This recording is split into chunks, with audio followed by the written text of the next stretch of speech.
اور کہا کما ارسلنا فیکم رسولا منکم یتلو علیکم آیاتنا، تمہیں میں نے وہ رسول دیے ہیں تمہیں میں سے جو تم پر میری آیتیں پڑھیں گے، وَيُزَكِّيكُمْ، اور میرے نبی تمہیں پاک فرما دیں گے۔ یہ جو تمہارے اندر داغ دھبے ہیں، جو تمہیں پریشان کرتے ہیں، جو تمہیں تکلیف دیتے ہیں، یہ تمہارے جو باطن کے روگ ہیں، یہ جو اندر کی کہانیاں ہیں، یہ ساری ختم کر دیں گے میرے رسول۔ نبی پاک صلی اللہ تعالیٰ علیہ وسلم نے نا لوگوں کے اس مرض کا علاج کیا جو بندے کو سکون میں مبتلا کر دیتا ہے، اس بیماری کو نکال دیا جو بے چین کرتی ہے، سکون کی طرف سرکار نے سفر کرایا۔ دیکھو نبی پاک صلی اللہ تعالیٰ علیہ وآلہ وسلم نے، لوگوں کے اندر بڑا حسد ہوتا تھا، برادری ازم کا بڑا شور تھا، بڑے مسئلے تھے، اونچ نیچ، میں چھوٹا بڑا، ان ساری چیزوں کو میلاد والے محبوب نے ختم کیا۔ اور نبی پاک صلی اللہ علیہ وسلم نے فرمایا نہ کوئی گورا نہ کوئی کالا، نہ کوئی چودھری نہ کوئی کمی، نہ کوئی بڑا نہ کوئی چھوٹا۔ حضور کسی کی کوئی شان ہے بھی؟ فرمایا ہے ان اکرمکم عند اللہ اتقاکم، جو تم میں رب سے زیادہ ڈرے گا اللہ کی نظر میں اس کی زیادہ عزت ہو جائے گی۔ نبی پاک صلی اللہ علیہ وسلم نے یہ روگ ختم کر دیا، یہ مصیبت ختم کر دی۔ یہ جو بہت زیادہ بیماری ہے لوگوں کے اندر اس دور میں بھی تھی۔ آپ دیکھ لیں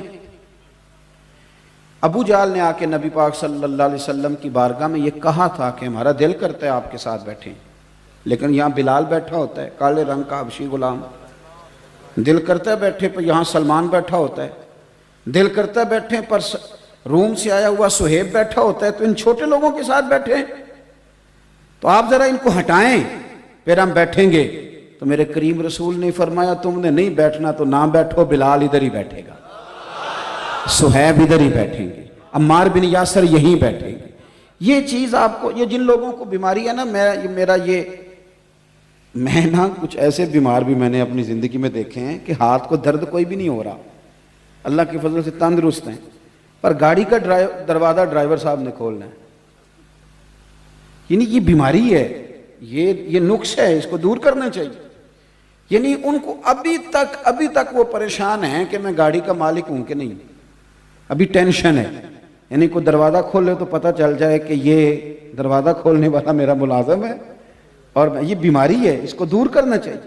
جو اللہ کے بندے ان کا یہ رویہ، میں ایک یونیورسٹی میں چلا گیا لیکچر کے لیے، مجھے بلا لیا گیا، تو ایک طالب علم کہنے لگا ایک سوال بڑا پریشان کرتا ہے، میں کرتا اس لیے نہیں کہ کوئی مجھے بے ادبی نہ کہہ دے۔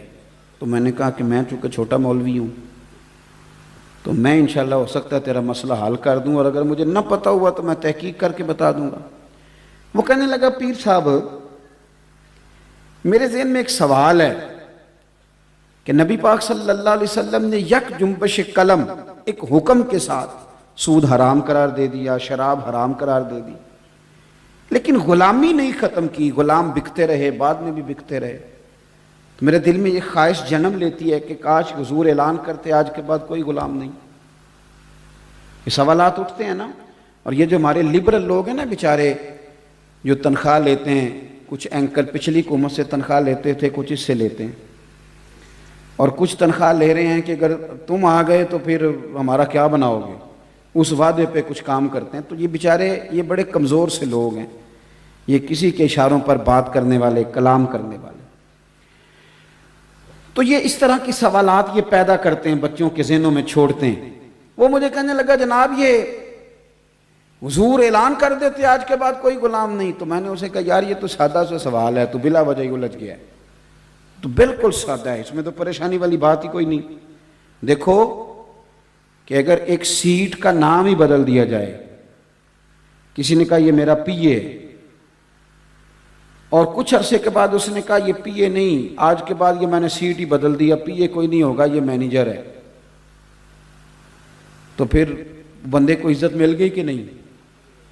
میری بات کی سمجھ آ رہی ہے آپ کو؟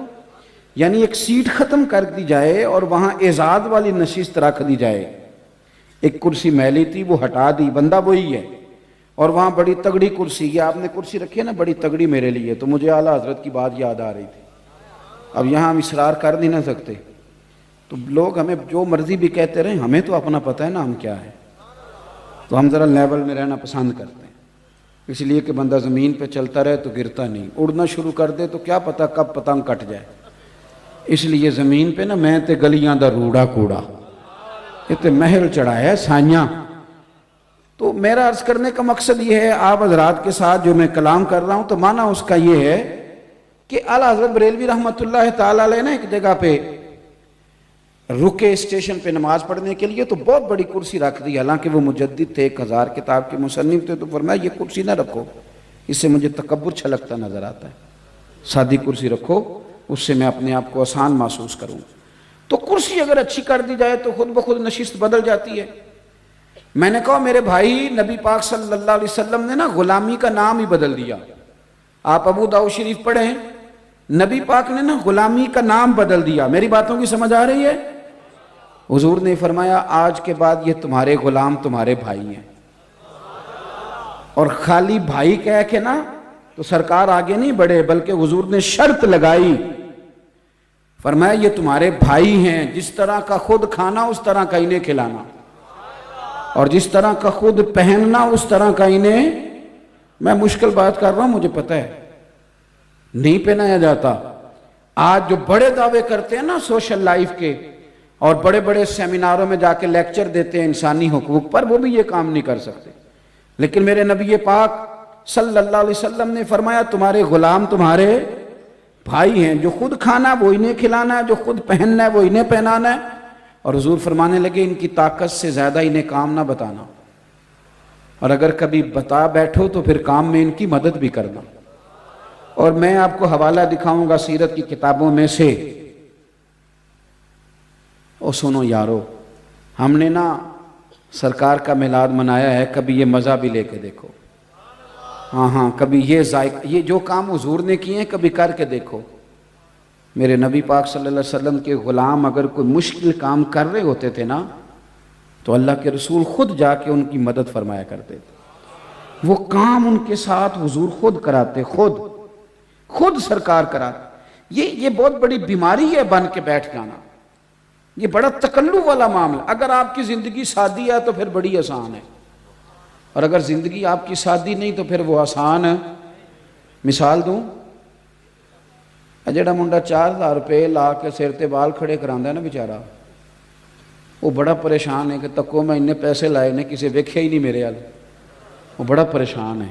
اور جو بابا جی بیچارے سیدھے سویرے گئے تھے نا چارہ کاٹنے، اور شام کو آئے تو منہ دھویا، انہیں کوئی ٹینشن نہیں کہ کوئی فوٹو بنائے چاہے نہ بنائے، کوئی دیکھ اسی کسے دے کچھ بھی نہیں لگ دے، نہ کوئی ساڈا دردی، سادہ زندگی آسان۔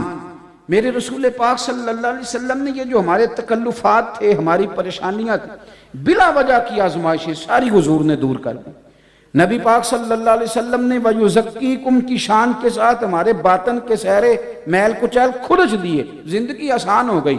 مولا علی شیر خدا، مولا کائنات حضرت علی المرتضی شیر خدا کرم اللہ تعالی وجہ الکریم نے اپنے غلام کو لے گئے بازار۔ اس کہنے لگے چلا دوست بازار سے کپڑے لینے جانا ہے۔ غلام ساتھ چلا گیا، 2 کپڑے خریدے، 2 جوڑے خریدے، 2 لباس مولا علی نے۔ ایک ذرا مہنگا تھا اور ایک سستا۔ ہم بھی 2 قسم کے کپڑے خریدتے ہیں، دکاندار سے کہتے ہیں پہننے والے دکھا، وہ دکھاتا ہے، پھر کہتے ہیں ذرا دینے دلانے والے بھی دکھا۔ وہ کون سے ہوتے ہیں جی؟ جو پہننے والے نہیں ہوتے، کیونکہ پہننے والا تو ہم نے پہلے لے لیا، اب کیا کر دینے دلانے والا۔ میں سمجھ لیں میری طبیعت میں خشکی ہے، اب کچھ باتیں کر دیتا ہوں اور تکلیف سے کرتا ہوں۔ ایک دوست ایک دن مدرسے کے بچوں کے لیے کپڑے لے کے آئے، اتنے سارے، اور گرمیوں میں موٹے جوڑے لے کے آ گئے، یہ طالب علموں کو کپڑے دینے۔ میں کہتے 2 سوٹ تو سوانا پہنا، پھر منڈیاں بھی پانے۔ کیا آپ نے لوارا سمجھا ہوا ان بچوں کو؟ دوڑ جاؤ، تمہیں پتہ ہے یہ دنیا کی واحد قوم ہے جو پہلے دن دین کی تعلیم حاصل کرنے کے لیے گھر سے نکلتی ہے، تو میرے نبی پاک نے فرمایا فرشتے ان کے پیروں کے نیچے پر بچھا دیتے ہیں۔ یہ کپڑے جو کو پہنتا نہیں ہے، تم طالب علموں کے لیے لے کے آ گئے ہو؟ کس نے تمہیں یہ کہا ہے کہ یہ کوئی مسکین لوگ ہیں، یہ بڑے شاندار لوگ ہیں، لوگوں کے پاس چھوٹی چھوٹی ممبریاں ہوتی ہیں، ان کے پاس مدینے والے کا ممبر ہوتا ہے؟ تم کس طرح کی بات کر رہے ہو؟ یہ کچے پکے معاملے یہاں نہیں چلتے۔ ہاں، اور نہ ہم ان طبیعتوں کے قائل ہیں. سانو تخت ہزارے دی لوڑ کی ہے. نالے کی لگے شہر بمبول دے نال اسی اپنی بال کے سیکنے ہیں. سانو کی لگے کسی اور دے نال. ہم خودداری سے جیتے ہیں اور طالب علموں کو خودداری کا درس دیتے ہیں. اس لیے آپ میری بات پر توجہ کریں. حضرت مولا علی شیر خدا رضی اللہ تعالیٰ نے بازار لے گئے غلام کو. 2 جوڑے لیے, ایک ذرا مہنگا تھا ایک سستا تھا. غلام کہتا ہے ڈیفینیٹ تھا کہ جو سستا ہے وہ میرا اور مہنگا آقا کا, لیکن تھیلا ایک ہی تھا. میں نے کپڑے اٹھائے, وہ چوک آ گیا جہاں سے مولا کائنات نے اپنے حجرہ نور میں جانا تھا اور میں نے اپنے گھر آنا تھا. تو حضرت علی فرمانے لگے پتر وہ میرا جوڑا مجھے دے دے. کہتے ہیں وہ میں نے مہنگا نکال کے دیا. تو حضرت علی فرمانے لگے یہ نہیں میرا. وہ حضور نے بتایا نا یہ تمہارے بھائی ہیں, تو وہ اس کا عملی فرمایا یہ نہیں میرا. پڑھیے امام غزالی نے اس کو لکھا ہے, فرمایا وہ میرا دوسرا وہ دو. تو غلام نے ایک وجہ بیان کی, کہنے لگا حضور نہیں آپ مہنگا پہنے آپ آقا ہیں, میں سستا پہنتا ہوں میں غلام ہوں. تو حضرت علی چونکہ عالم ہے نا, اب یہاں علماء بیٹھے ہیں, عالم جو ہوتا ہے وہ دلیل کے ساتھ بات کرتا ہے. ایسے نہیں کہ نہیں تو ادھر لا, ایسے نہیں, دلیل دی. اس نے ایک علت بیان کی, ایک وجہ بیان کی. کہنے لگا حضور میرے پاس سبب ہے, وہ سبب یہ ہے کہ آپ آقا ہیں اور میں غلام ہوں, لہذا آپ پہنیں گے مہنگا اور میں پہنوں گا سستا. تو حضرت علی فرمانے لگے وجہ ہی بیان کرنی ہے نا تو میرے والی کر لینا. کوئی وجہ ہی بنانی ہے نا مہنگے سستے کی, تو تو نے بھی ایک دلیل دیا تو ایک میں بھی دے دیتا ہوں. کہا حضور آپ کے پاس کیا دلیل ہے؟ تو حضرت علی فرمانے لگے مجھے دے سستا کیونکہ میں بوڑھا ہوں, اور تم پہن مہنگا اس لیے کہ تو جوان ہے. کہنے لگا حضور وجہ کیا ہے؟ فرمانے لگے وجہ مدینے والے کی تعلیم ہے, رسول اللہ صلی اللہ علیہ وسلم کا طریقہ. میرے بھائی یہ آپ کے باطن کو میلا کچیلا کر دیتی ہیں چیزیں, یہ حسد, یہ بغض, یہ عداوت. آپ کو پتہ ہے آج کل سب سے زیادہ پریشانی لوگوں کو کیا ہے, دل پریشان کیوں ہے؟ اس کی وجہ یہ ہے کہ قناعت نہیں. توجہ ہے میری بات پر؟ ادھر دیکھیں میں کیا عرض کر رہا ہوں. 2 جملے ہیں حدیث پاک میں, مسند امام احمد بن حنبل میں 2 جملے, ان کو یاد رکھنا. ایک صحابی نے پوچھا تھا حضور ذلت کیا ہے؟ فرمایا لالچ کرنا. عرض کی حضور عزت کیا ہے؟ فرمایا جو رب نے دیا اس پہ راضی ہو جا.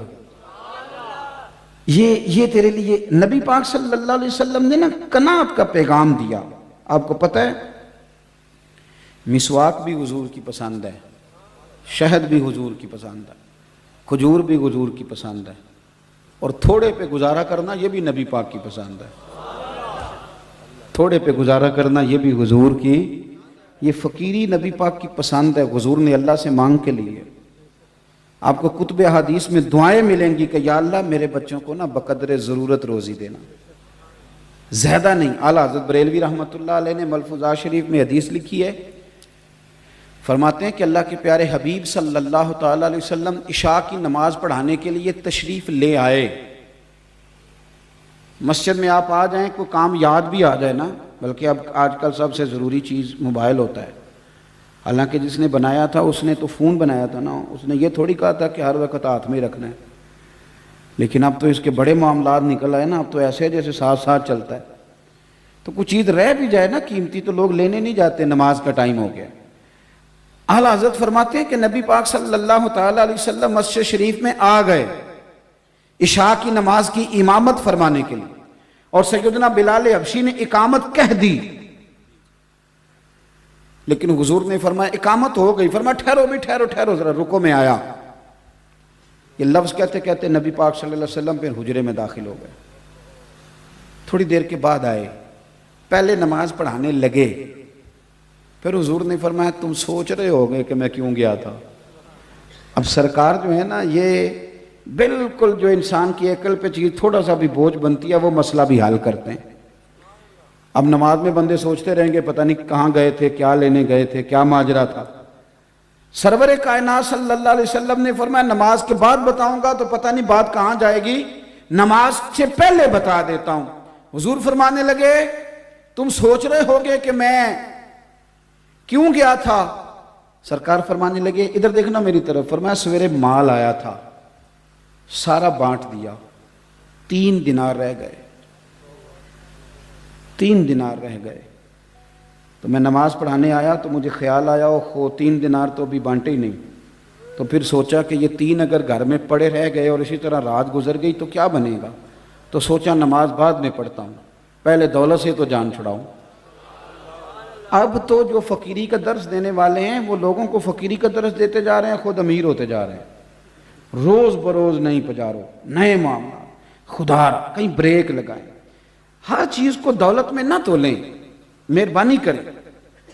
اب تھوڑا سا باہر آئیں، ورنہ آپ کی طبیعت میں خشکی آ جائے گی۔ وہ جو کیفیات ہیں، وہ جو سرور ہے، وہ جو ذکر کی لذت ہے، ہر چیز کا اگر آپ سودا کر لیں گے تو پھر کیا بنے گا۔ اس لیے ایک بات تو یہ کہ اندر جتنی بھی چیزیں ان کو نکالیں، یہ کسی کو حقیر جاننا چھوڑ دیں، عزت والا ہی کسی کو عزت دیتا ہے، پیار کرنا شروع کریں۔ اور دوسرا یہ کہ تھوڑی قناعت اختیار کریں۔ میں نے زیادہ باتیں نہیں کرنی، بس میں اپنی بات سمیٹنے لگا ہوں۔ مجھے اندازہ ہے کہ محفل نعت کا ماحول ہے تو انشاءاللہ تعالی محفل مبارکہ آگے چلے گی، اور میں ویسے بھی اللہ تعالیٰ آپ کو جزائے خیر دے، انہوں نے مدینہ شریف میں ملاقات ہو گئی، پھر بھی بعد میں بڑی محبت کے ساتھ کہا تو میں حاضر ہو گیا، ورنہ میں بزدل سا خطیب ہوں۔ ہم تو اس وقت جلسہ کر کے بڑی دیر کے گھر بھی پہنچ جاتے ہیں۔ کوئی دلیر لوگ ہوتے ہیں نا، ساری رات جاگ لیتے ہیں، کچھ کو نیند گرا لیتی ہے، تو ہم بڑے گرے۔ ہم تو اب تو میں زور کے بعد کہتا ہوں دوستوں تھوڑا سا بلا لینا یار کو، اللہ رسول کی بات کر لیں۔ یہ رات ساری کے جلسے تو دلیر لوگوں کا کام ہے، دلیر میں صحیح کہہ رہا ہوں، جو شب زندہ دار قسم کے لوگ ہیں وہ کر لیتے ہیں۔ اب ایک بات اور جو طبیعت پر، من پر بڑا بوجھ بنتی ہے لوگوں کے، وہ یہ ہے کہ ہمارے ہاں نا آہستہ آہستہ سے پیار کرنے کا مزاج ختم ہوتا جا رہا ہے۔ مختلف طبقات پر تنقید کرتے ہیں، اور آہستہ آہستہ ہر طبقہ بدنام ہو گیا۔ یعنی ایسا نہیں ہے کہ آپ پولیس والوں کا نام لیں تو لوگ کہیں گے یہ بڑا بدنام طبقہ ہے، جو لوگ علماء سے دور ہیں ان کے سامنے کسی مولوی کا بھی نام لیں تو اللہ معاف فرمائے ان کا اللہ بولا جب بھی گڑبڑ ہے۔ یعنی کوئی طبقہ، پٹواری کی بڑی عزت ہے ہمارے معاشرے میں، تحصیلدار کی، ٹیچر کی، ہم نے کچھ شاید چھوڑی نہیں، کسی جگہ بھی کوئی بھی وقار قائم نہیں رہا۔ اس کا نقصان پتہ کیا ہوتا ہے؟ جب بندہ غیبتیں کرتا ہی رہتا ہے تو اسے یوں لگتا ہے کہ جیسے سارا زمانہ خوفناک لوگوں سے بھرا ہوا ہے، کوئی اپنا نہیں، کوئی مخلص نہیں، کوئی پیارا نہیں۔ میں ملک سے باہر تھا تو ایک صاحب مجھے کہنے لگے پاکستان کا بڑا برا حال ہے، سیاستدان چور ہیں، تاجر دھوکہ کرتے ہیں، مولوی لڑتے ہیں، پیر لٹیرے ہیں معاذ اللہ۔ تو میں نے اسے کہا کہ آپ کو باہر بیٹھ کے ساری باتوں کا کیسے پتہ ہے؟ آپ وہاں آئیں، اللہ کے فضل سے ایسا کوئی معاملہ نہیں ہے۔ کس نے آپ کو کہا ہے؟ یہ کس نے آپ سے بات کر دی اس طرح کی؟ اللہ کا فضل ہے، لوگ اچھے برے ہیں، لیکن ہمارا اس قوم سے تعلق ہے کہ کل ابھی زلزلہ اور سیلاب آیا تھا تو جس بیٹی بیچاری نے سلائی مشین پہ بیٹھ کے سارا جہیز بنایا تھا اس نے بھی زلزلے والوں کو دے دیا تھا۔ آج کسی ایک بزرگ کو خون کی بوتل کی ضرورت پڑتی ہے، 14 جوان چوک میں کھڑے ہوتے ہیں، یہ قوم آپ کو بری نظر آتی ہے؟ اب رمضان شریف میں مسجدیں تھوڑی ہوتی ہیں، حافظ زیادہ ہوتے ہیں، تو علماء محنت کر رہے ہیں تو دین کا پیغام آگے جا رہا ہے نا۔ یہ سبق پڑھا رہے ہیں تو حافظ تیار ہو رہے ہیں۔ ہر مسجد میں جمعہ ہوتا ہے تو کسی نے علم پڑھایا تو کوئی آگے جمعے کے بیان کر رہا ہے نا۔ کس طرح کی آپ بات کرتے ہیں؟ یہ کمزوریاں ہم نے پیدا کی۔ میں اللہ کے فضل سے تنہائی میں بھی نعت خوانوں کی مخالفت نہیں کرتا،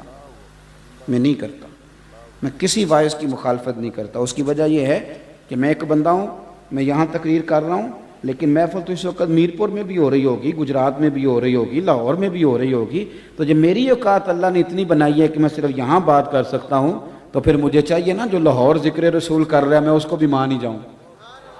یہ تھوڑا نکلیں آپ ان چیزوں سے، آپ تھوڑا سا زندگی کو مثبت بنائیں۔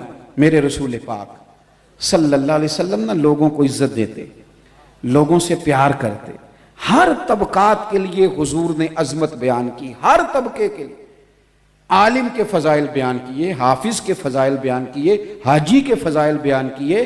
نبی پاک صلی اللہ علیہ وسلم کی نعت پڑھنے والے کو میرے نبی نے چادر عطا فرمائی، میرے رسول پاک نے قاضی کے فضائل بیان کیے، عدل کرنے والے بادشاہ کے فضائل بیان کیے، جو بیٹی پالے اس کے فضائل بیان کیے۔ رسول کائنات صلی اللہ تعالی علیہ وسلم نے فرمایا رستے سے روڑا ہٹانے والے کو بھی میرا رب جنت عطا فرما دے گا۔ رسول پاک صلی اللہ علیہ وسلم نے محنت کر کے، مزدوری کر کے، کوشش کر کے پیسہ کمانے والے کو اللہ کا دوست کہا۔ حضور نے تاجر کے بارے میں کہا، تاجر کے بارے میں ترمذی کی حدیث ہے، فرمایا تو سچ بول کے تجارت کرنا، اللہ سچے تاجر کو قیامت کے دن نبیوں کے ساتھ جگہ عطا فرمائے گا۔ کون سا ایسا طبقہ ہے جس کی حضور نے، اور یار کچھ نہیں، ایک مومن ہے، داڑھی سفید ہے، کچھ نہیں، مومن ہے اور داڑھی، خالی مومن ہے، نہ حافظ ہے، نہ مولوی ہے، نہ مفتی ہے، نہ قاری ہے، نہ نعت، کچھ نہیں، مومن ہے، داڑھی سفید ہے۔ میرے نبی پاک نے فرمایا یہ میرا مومن سفید داڑھی لے کے جب قبر میں جائے گا ترا فرشتوں سے فرمائے گا اسے عذاب نہ دینا، میرے نبی کی سنت وہ بھی سفید رنگ کی، مجھے حیات دیا اسے عذاب دیتے ہوئے۔ حضور نے تو ہر طبقے کو عزت دی، ہر طبقے کے حصے میں حضور نے عزت لکھی۔ عورتوں نے آ کے عرض کیا تھا یا رسول اللہ صلی اللہ علیہ وسلم، مرد ساری فضیلتیں لے گئے، قاضی بھی مرد بنے، مجاہد بھی مرد بنے، غازی بھی مرد بنے، ہم تو پیچھے رہ گئیں۔ تو نبی پاک صلی اللہ تعالیٰ علیہ وسلم نے فرمایا تمہیں پتہ ہے کہ جب تم حاملہ ہوتی ہو تمہارے پیٹ میں بچہ ہوتا ہے تو کریم محبوب فرماتے ہیں جتنا تلوار لے کے میدان میں جہاد کرنے والے کو اجر ملتا ہے اتنا ان دنوں میں بی بی کو اجر دیا جاتا ہے، اور اگر اسی حالت میں بچے کے ولادت کے وقت وہ انتقال کر گئی تو اللہ کے رسول فرماتے ہیں رب اسے شہیدوں کے ساتھ کھڑا فرمائے گا۔ ہر طبقے کو میرے نبی پاک نے اکرام دیا۔ ہم نہ اپنی عزت سمجھتے ہیں اور نہ کبھی سامنے والے کا اکرام کرتے ہیں۔ اگر سب سے پہلے تو ہمیں خود سمجھنا چاہیے، خود اپنے آپ کو خوش قسمت سمجھیں، آپ جہاں بھی بیٹھیں، جو فضائل سرکار نے ہمارے لیے بیان کیے انہیں کھولیں، اور شکر کا رویہ، پھر طبیعتوں سے تلخی جاتی ہے۔ جب آپ راضی رہنے، ہمارے ہاں نہ کوئی بندہ آتا ہے وہ ہمیں تلخ کر کے چلا جاتا ہے، یہ ہماری مذہبی سٹیج پہ بھی یہ کام ہوتا ہے، پہلا باری میری ہے تو پھر باری میری ہے، تو اس سے بھی بڑی پریشانی ہے۔ محفل کرانے والا بیچارہ اس طرح ہوتا ہے کہ جس طرح کڑکی میں پھنسا ہوا بندہ ہے، پتہ نہیں کب نکلے گا، کب اس کی جان چھوٹے گی، بڑا خوف۔ یہ مذہبی محافل میں ہوتا ہے، میں ہم کو صحیح بتا رہا ہوں۔ یہی حال باقی جگہوں پہ میں نے دیکھا ہے۔ اور میں ایک دن جا رہا تھا گاڑی میں تو ایک آدمی نا غلط کراس کر گیا، تو اب وہ گاڑی بڑی مشکل سے ڈرائیور نے سنبھالی تو اسے غصہ چڑھ گیا، بچے کو، گاڑی چلانے والے کو، وہ تلخ کر گیا ماحول۔ دو چار باتیں اب ہوئیں تو میں نے دیکھا اس کا موڈ خراب ہو گیا ہے۔ میں نے آخیا میں کہ پتر اس تو جو کرنا سی وہ کر گیا، تو نساں تے سفر کرنا ہے کہ نہیں؟ نبی پاک صلی اللہ علیہ وسلم نے ہمیں کیا سبق دیا؟ حضور نے ہمیں معاف کرنے کا سبق دیا، اور اس طرح معاف کرنا کہ بات ہوئی ہی نہیں، ہمیں پتہ ہی کوئی نہیں، اسی کسے دے کچھ بھی نہیں لگتے، اور ضرورت ہی کوئی نہیں، اتنا لمبا رٹا، اتنی لمبی کہانی، اتنی انا کا بت۔ مشکاہ شریف پڑھیے، ایک صحابی دوڑے دوڑے آئے، انہوں نے کہا یا رسول اللہ معاذ اللہ ثم معاذ اللہ، نقل کفر، کفر نہ باشد۔ کفار نے بیٹھ کے سوچا ہے کہ جو لفظ محمد ہے نا صلی اللہ علیہ، اس کا معنی اللہ زی یحمد حمدن بعد حمد، جس کی بار بار تعریف کی جائے اسے محمد کہتے ہیں۔ انہوں نے سوچا ہے کہ یار ہم بڑے بیوقوف لوگ ہیں، محمد بھی کہتے ہیں، اور محمد کا تو معنی ہی تعریف ہے، اور محمد بھی کہتے ہیں اور تنقید بھی کرتے ہیں، یعنی جو محمد ہو اس پر تنقید نہیں ہو سکتی۔ نہیں سمجھ آئی آپ کو میری بات؟ جو محمد ہو اس پر تنقید، کیونکہ محمد کا معنی ہی ہے تعریف کیا ہوا۔ تو کہنے لگے ہم بڑے بیوقوف ہیں، چونکہ اہل زبان تھے، فصیح و بلیغ لوگ تھے، معاذ اللہ ثم معاذ اللہ، نقل کفر، کفر نہ باشد۔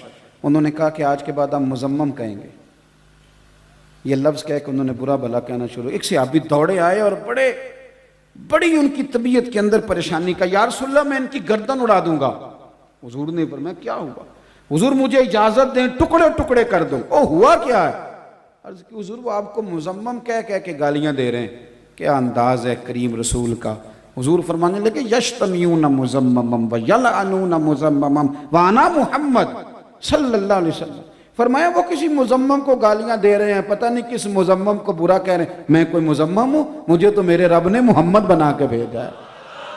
اب ہر بندے کو منہ لگاتا پھریں گے، ہر ایک کو دیکھیں گے تو نے کیا کہہ دیا، تو نے دیکھ کے ہنس پڑا، تو نے مجھے سلام۔ یہ چھوڑیں، یہ بڑے لوگ اس طرح کی باتیں وہ نہیں کرتے، وہ کہتے ہیں جا اپنا کام کرو۔ اور میرے پاس ایک دن ایک بچہ نا، ہمارے یہاں چونکہ آج کل سب سے زیادہ کام بحث کا ہوتا ہے، وہ بیچارے اتنی ساری کتابیں لے کے آ گیا، یہ میرے جواب دیں، یہ مجھے جواب دیں، یہ مجھے جواب دیں۔ تو میرے حضرت صاحب نے مجھے ایک وظیفہ بتایا، میں اپنا سبق پڑھ رہا تھا، وہ تو پسینوں پسینی ہو گیا بیچارہ حوالے دیتا دیتا. میں نے بچے سے کہا اسے پانی پلاؤ یار. پانی شانی پلایا تو ساری باتیں کہہ کے کہنے لگا جی کوئی جواب بھی دیں. میں کہ پتر جا کسے بڑے نو کل جا کے, اب تجھے جواب دیں گے پھر تیرا کو بڑا آ جائے گا. ہر آدمی اس قابل نہیں ہے. یہاں لوگ لے آتے ہیں کلپ اٹھا کے کہتے ہیں یہ بندہ یہ بات کر رہا ہے اس کا جواب دیں. تو میں نے کہا ہمارا سٹیٹس نہیں ہے ہر ایک آدمی کو منہ لگائیں گے. ہم تو سمجھتے ہیں کہ دشمن بھی کچھ سیانا ہونا چاہیے. ایسے تو نہیں نا کہ جو مرضی اٹھ کے کہے میں تیرا دشمن ہوں تو ہم اس کے ساتھ دشمنی کریں گے. یہ کوئی بات ہے؟ جہاں اپنا کام کر جا کے. اس طرح بھی کبھی ہوتا ہے. حضرت عمر بن عبدالعزیز رحمۃ اللہ علیہ گلی سے گزر رہے تھے, لکڑی کے جوتے پہنے ہوئے تھے. ایک بابا جی گلی میں سو رہے, وقت کا بادشاہ گزر رہا ہے, تو آپ کا پیر بابا جی کے پیر پہ آ گیا. تو یہ اچانک اس طرح کا معاملہ ہو تو ایک مثال ہے, ایک لفظ لوگ بولتے ہیں, کہتے ہیں اندھے ہو. یہی کہتے ہیں نا جی, ٹکر لگ جائے نا گاڑی کو تو پہلا لفظ پتہ کیا ہوتا ہے؟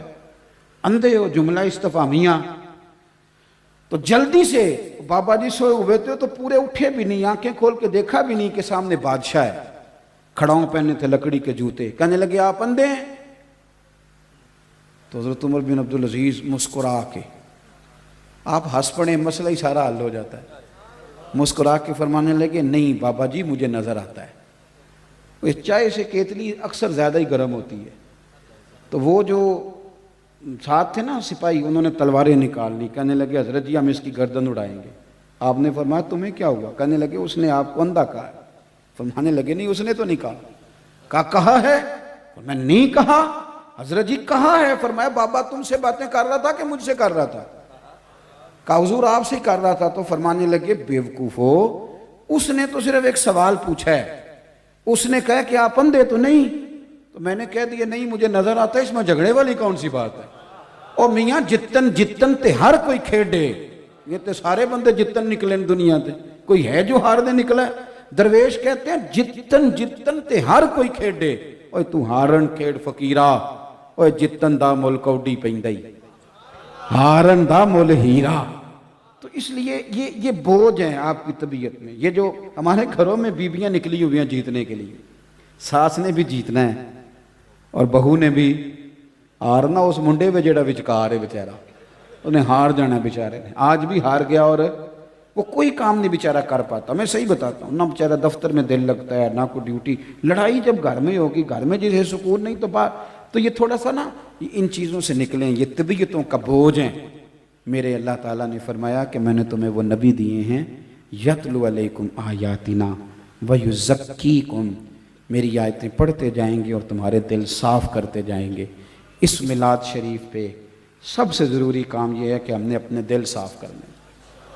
مہربانی فرما اور ہر بندے سے صاف کریں. اجتنبوا کثیرا من الظن ان بعض الظن اثم, بدگمانیوں سے بچیں. اچھے چیزوں کا اچھا ترجمہ کریں. کوئی بات آپ کے سامنے ہو تو مثبت پہلو اس کا قبول کریں. آپ نے خیر کے نظریے کے ساتھ آگے بڑھنا ہے. میں تو اب چونکہ میں بڑا سخت مخالف ہوں یہ جو تقریروں کی بندر بانٹ ہوتی ہے, نعتیں بکتی بکاتی ہیں, میں بڑا, آپ کو پتہ ہے میں بڑی تنقید کرتا ہوں. لیکن میرا ایک نظریہ اور بھی ہے. ایک نعت ایک دفعہ نعت پڑھ رہے تھے مرحوم اعظم چشتی کا کلام, تو مجھے بڑا مزہ آیا, بڑا سرور آیا. کوئی بندہ رو رہا ہو تو کئی دفعہ اسے دیکھ کے بھی بندہ رو ہی پڑتا ہے, اس کی کیفیت اثر. تو میرے بھی آنسو آ گئے. تو میں نے ساتھ والے سے کہا آج بڑا مزہ ہے. کہندے انہیں 40,000 لے آج. تو میں نے کہا تو 10 منٹ ٹھہر جاتا ذرا, مجھے مزہ تو لے لینے دیتا. اور پھر میں مثبت پہلو, ہنسنے کے لیے نہیں, مثبت پہلو عرض کر رہا ہوں. میں نے اسے کہا یار پہلے دیتے ہو پھر کہانیاں سناتے ہو, یا تو دیا نہ کرو یا پھر بعد میں کہانیاں نہ سن. یہ دینے والے بدنامی کرتے ہیں بعد. کیوں آپ ان چیزوں کا بازار لگاتے ہیں جو چیزیں انمول ہیں, اور کیوں بیچنے والے یہ بیچتے بکتے بکاتے ہیں, یہ کو بیچنے والی چیزیں.